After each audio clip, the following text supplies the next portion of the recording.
Şimdi nereden başlayacağımı bilemiyorum. Çünkü bu inceleyeceğimiz ürün fiyatı düşünüldüğünde bedava. Tamam, ilk olarak kutusundan başlayalım. Ee, Normalde bir kutunun içinde kutu olarak geliyor bu. Bu bir taşıma çantası. Dolayısıyla bunun içinde ne var ona bakalım isterseniz. Kutumuzun içeriğinde görmüş olduğunuz gibi drone'un kendisi, pervaneler, kumanda ve piller yer alıyor. Bir de burasında tornavida ve yedek pervanelerinizi koymanız için bir file var. Kutudan bahsettiğimize göre sırada kumandamız var.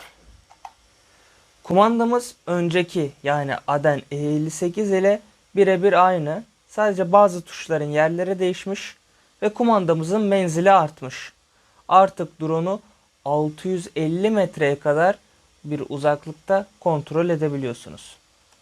Kumanda hakkında daha detaylı konuşmak gerekirse bu telefon koyma yeri çok dandik, çok kötü ve bazen telefonum sığmıyor. Sürekli kılıfını çıkarmam gerekiyor. Ve ergonomi açısından da çok rahatsız. Mesela drone orada uçuyor. Siz bir drone'a bakıyorsunuz, bir görüntüye bakıyorsunuz. Eğer burada altta değil de üstte olsaydı en azından daha rahat görürdük. Öteki türlü drone böyle uçarken eğiliyor. Kaldırın, eğiliyor. Kaldırın, eğiliyor. Boynum ağrıyor belli bir süre sonra. Ve bu anten çubukları gibi görünen saçma plastikler aslında bir işe yaramıyor. Sadece görünüş için varlar. İçinden bir kablo geçmiyor. Merak etmeyin, açıp baktım. O yüzden konuşuyorum. Siz de açıp bakabilirsiniz ama. İçi boş. Dolayısıyla böyle ay bunu düzelteceğim. Şöyle mi yapacağım? Dik mi yapacağım? Olur yamuk mu yapacağım? Bunlar kalsın böyle dursun. Daha çok işinize yarar. Şimdi asıl olan drone'a gelelim. İlk olarak isterseniz motorlarıyla başlayalım. Motorlarımız hala fırçalı ve çarklar ile dönüyor. Yani motor başka bir çarkı döndürüyor. Motorun mili pervanelere bağlı değil. Başka bir çarka bağlı. O çarkı döndürüyor. Dolayısıyla devir olarak bence verimsiz kalıyor. Ve rüzgarlı havalarda ekstra yoruluyor bence motorlar. Ekstra yorulması da ekstra pil kaybı, daha az uçuş, daha az görüntü, daha çok sinirlenen drone pilotu demek. Ancak motorlarımız güçlenmiş. Benim yaptığım testlerde rüzgar tam 24 kilometre süratle esiyordu ve drone'umuz hala olduğu yerde sabit bir şekilde kalabiliyordu. Sabitlik demişken şimdi de kamerasına gelelim. Kameramız 4K video çekebiliyor. Ancak kaç FPS olduğu, kaç bitrate'de çektiği bunların hiçbirisi bulamadım. Öyle bir şey yani nerede bulacağımı söylerseniz mutlu olurum. Ayrıntılar bölümünde telefonda ya da bilgisayarda hiçbir şekilde gözükmüyor. Dolayısıyla sadece 4K görüntü olarak görüyorsunuz. Ve bu kameramızda bir gimbal yok. İnternette sürekli yazar tek eksenli gimbal diye. O eksen bu. Ancak bu bir gimbal değil. Sadece burada tutuyor bunu. Bunu elinizle ayarlıyorsunuz. Bunu uygulamadan ya da kumandanın bir ayarından ayarlayamıyorsunuz. Ee, Bir gimbal olmadığı için OIS'i de yok. EIS de yok. Hiçbir şey yok. Allah'a emanet sabitleme var. Dolayısıyla çok çok çok profesyonel çekeceksiniz. Evet, bu drone size göre değil. Ya da orta segment ve ortanın bir tık üstünde iş yapmak istiyorum derseniz bu kamera sizi birazcık üzecek. Ancak tabii ki de iş yapabilirsiniz. Sonuçta o kadar DaVinci Resolve var, CapCut var, daha bir sürü böyle Adobe Premiere var, After Effects var. Bu tip profesyonel programlarınız varsa ki mesela DaVinci ücretsiz çok profesyonel bir şekilde videonuzu sabitliyor. Ancak tabii ki de kesiyor videodan. Ancak drone'un kamerası oldukça geniş görüş açısına sahip. Dolayısıyla o kesilmeden çok da bir canınız yanmayacak. Başka özelliklerine gelelim. Mesela GPS'ine. Bu drone'da artık GPS var ve artık drone GPS uydularına bağlanıp kendi enlem ve boylamlarını bulabiliyor. Bu şekilde de kendi enlem ve boylamı içerisinde sabit kalıyor. Havada sabitleme özelliği de böyle bir şey. GPS ve VPS sensörleri vardır. GPS'i biliyorsunuz zaten. VPS de Virtual Position System. Drone'un altında kameraya benzeyen iki tane zavazin sensör vardır. Bu sensörler yerin sürekli olarak fotoğrafını çekerler. Çektikleri bu fotoğrafı bir önceki fotoğrafla kıyaslar. Mesela drone havadayken bir böyle fotoğraf çekti, bir de böyle fotoğraf çekti. Ha diyor, aynı değil. Böyle bir farklılık var. Demek ki ben motorlarımı şöyle yaparsam havada sabit kalabileceğim diyor. Virtual Position System sensörü bu işe yarıyor. Ayrıca GPS'inin olması iyi. Drone'u düşürdüğünüzde son konum olarak nerede olduğunu bulabiliyorsunuz. Tabi böyle çok sert bir şekilde düşüp paramparça olmadıysa. Ancak sağlamlık konusunda birkaç bir şey söyleyeyim. Cihaz oldukça sağlam. Ben drone'u uçururken yerden yaklaşık bir 10 metre yükseklikteki bir ağaca geri giderken ağaca girdi. Ondan sonra onu oradan alamayacağım için ağacı salladım. Sallanırken de lang diye yere çakıldı ama hiçbir şey olmadı. Allah'ıma şükür. Aden marka dronlar genelde çok sağlam oluyor. Yerli malı bir drone. Türkler yapıyor. Dolayısıyla sağlamlık konusunda belki kafanıza soru işareti kalabilir ancak Aden markaysa kesinlikle. Hatta Doktor Drone diye bir kanal var YouTube'da. Onun da videolarına bakabilirsiniz. O direkt drone'a sağlamlık testi yapıyor. Drone'a kaya fırlatıyor, su tutuyor.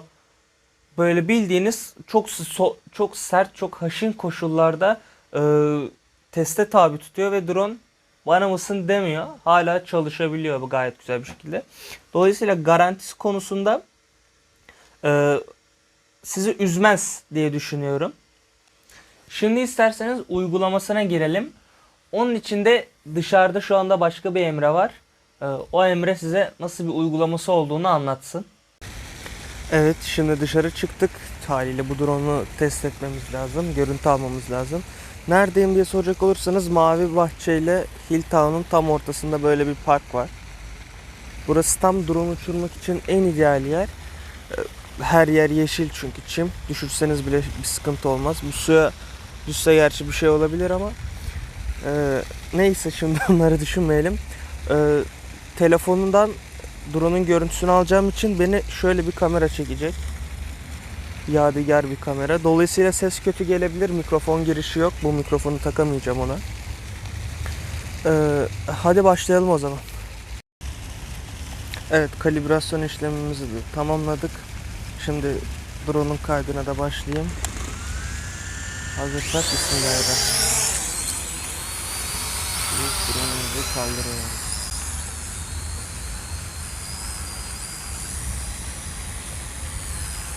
Evet, drone oldukça sabit. Ben şu kamerayı da şöyle koyayım.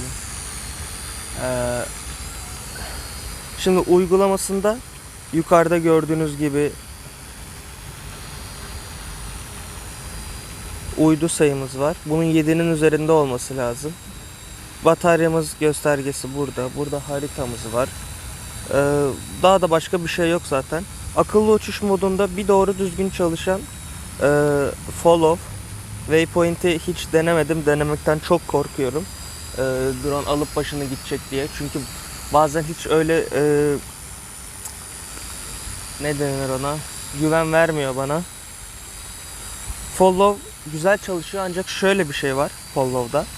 Mesela follow'a basıyoruz. Drone geri gidiyor. Bizi daha güzel bir kadrajda yakalamak için. Şu kablolar da. Allah.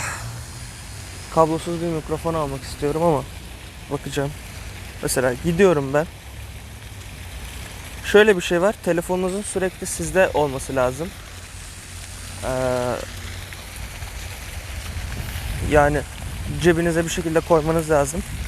Kişiyi ya da bir nesneyi takip edemiyor. Telefon neredeyse oraya doğru geliyor. Görüntü şu an bende donmuş gözüküyor ama SD karta kaydettiği için büyük ihtimalle donmamış gibi gözükecek. Oturduğum yerde ıslakmış ya. Tamam.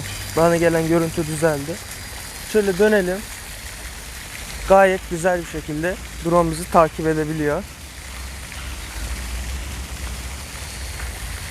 Mesela geri gideyim. Kaçıracak mı diye. Kaçırması imkansız. Çünkü telefonu takip ediyor. O da geri gelecek.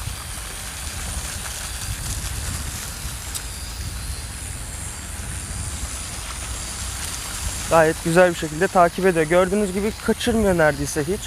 Ancak hızlı hareket ettiğinizde, bir anda koşup altına falan girdiğinizde kaçırabiliyor bazen. Burada da çok fazla kuş var. Sürekli bir kaldırdığımda hem güvercin geliyor, hem karga, hem leylek, martı, hepsi başımı üşüşüyor. Dolayısıyla korkuyorum yükseklere çıkarmaya. Ancak bu drone ile çektiğim böyle sinematik tadında bir tane video var. Bayağı da izlendi o video. O videoyu da izleyebilirsiniz. Kartlara bilmiyorum. Montaj bilgim yeterse kartlara koyacağım. Çıkmıştır zaten de. Şu an bendeki görüntü dondu gibi gözüküyor. Drone da zaten Wi-Fi ile bağlandığı için çevrenizde bayağı bir insan varsa, sinyal kirliliği varsa bağlantı çok çabuk kopuyor. Ben sabahın 5'inde genelde bak dibinde uçuyor ya. Sabahın 5'inde genelde geliyorum. Kimse olmuyor o zaman. Şu follow'dan çıkalım. Heh. Dediğim gibi herhangi bir sabitleme yok. Şu an rüzgar da yok. 20 kilometre esiyor diye duydum. Bir tane uygulamasından en azından öyle baktım. Yani şöyle birazcık bekleteyim isterseniz bunu. Drone oldukça sabit. Bir kere de ağaca çarpmıştım. Geri giderken ağaca girmiştim drone'la. Ağaçtan düşürmek için ağacı salladığımda yere çakılmıştı drone. Ama ona rağmen Adem markası çok sağlam drone yapıyor. Doktor Drone diye bir kanal var. O drone'larla bayağı bir haşır neşir. Drone alacaksanız falan, nasıl bir şey alayım diyorsanız kesinlikle ona bakın. Bunun bir önceki Adana 58 marka drone'a öyle bir test yapıyor ki beyzbol sopasıyla falan vuruyor, kırıyor, taş fırlatıyor. Drone hala bana mısın demiyor ve çalışıyordu. Yükselmesinde bir sorun yok. Ancak uygulamasında şu ayardan, uygulaması da İngilizce. Hani Türkçe, Adem yerli malı bir drone. O yüzden doğru bir Türkçe bir şey olması lazım. Buradan bütün parametreleri şöyle siz halledebiliyorsunuz. Güzel olmuş, iyi olmuş. Ben hiçbir şey değiştirmedim tabii ki de. Bir bok bilmediğim için. Drone'la çektiğim harici görüntüleri izleyebilirsiniz. Abi burada su yok gibi gözüküyor. Bir oturuyorum ıslak çıkıyor. Neyse. Bu da beni çekiyor mu ki? Şöyle yapalım. Dolayısıyla bu dışarıdaki çektiğim video buraya kadardı. Şimdi drone görüntülerini gösterelim. Ardından da bu arada %40 pilimiz kaldı. %100'dü, hatırlatırım. Bu pil göstergesine inanmayın. Güvenmeyin. Full doldurduğumda %50 kaldı diyor bazen. Bazen pil azaldığında kumanda sürekli bağırıyor size. Bir de menzil dışına çıktığında da bağırıyor. Farklı melodilerde tabii ki de. Anlıyorsunuz yani. Neyse biz daha da bitirmeyelim pilimizi. Daha da ısıtmayalım. Hadi bakalım.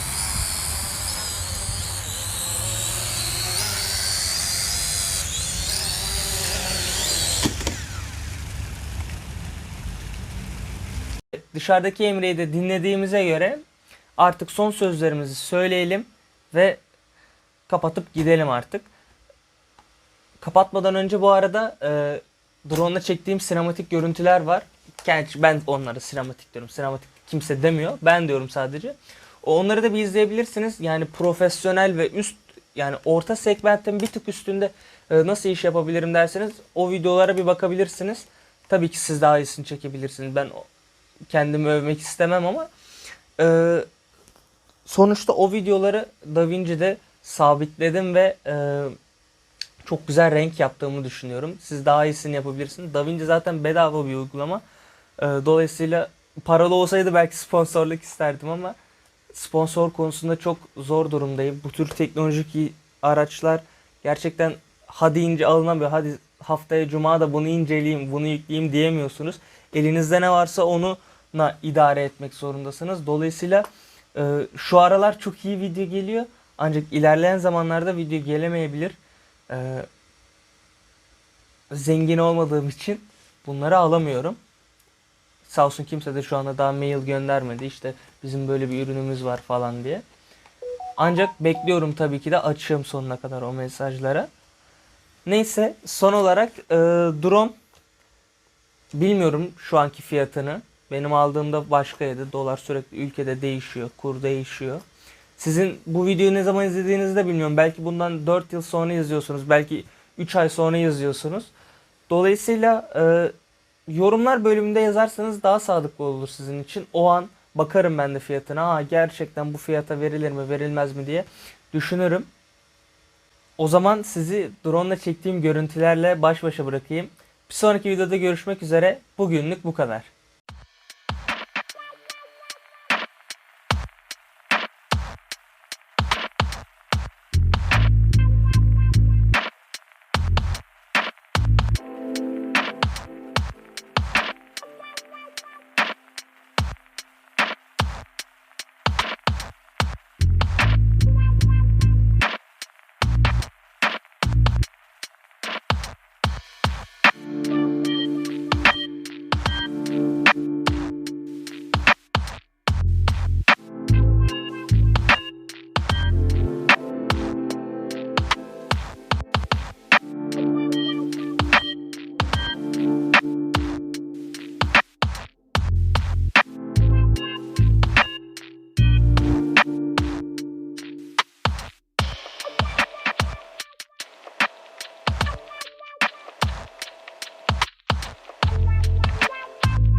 Thank you.